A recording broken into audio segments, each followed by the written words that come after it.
43 years Hanumanth.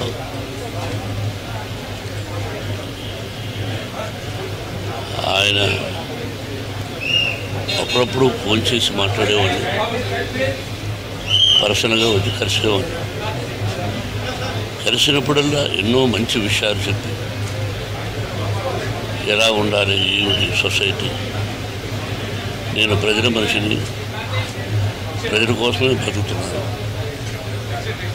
ప్రజల కష్ట సుఖాలు తెలుసుకొని నా వంతు నేను ఏం చేయగలను అని ఎప్పుడు చెప్తుండేవారు.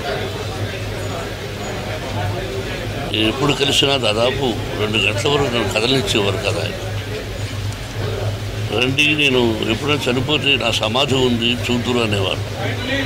ఏమండి, నేను పలకరించడానికి వచ్చాను కానీ మీ సమాధి నేను ఎందుకు చూడాలి, మీరు బాగుండాలండి అంటే, ఎందుకు మీరు ధైర్యస్తులు కదా, ఎందుకు అది పిరియతనంగా ఉంటారు, రండి నేను ఎన్నోసార్లు పిలిచినా రాను సార్ అని చెప్పడం జరిగింది.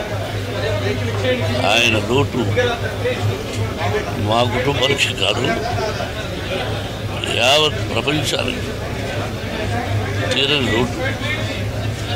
ఇది సామాన్యమైన విషయం కాదు. ఈ స్టూడియో ఒక్కరి వల్ల అయ్యే పని కాదు. ఒక్కరిది ఓన్లీ వన్ మ్యాన్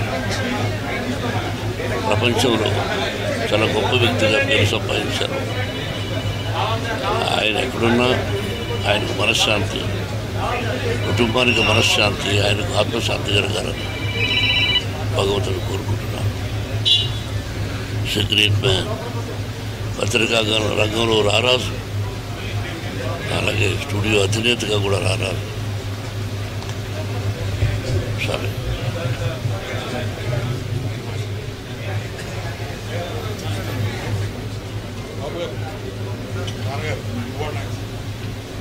మా జనరేషన్కి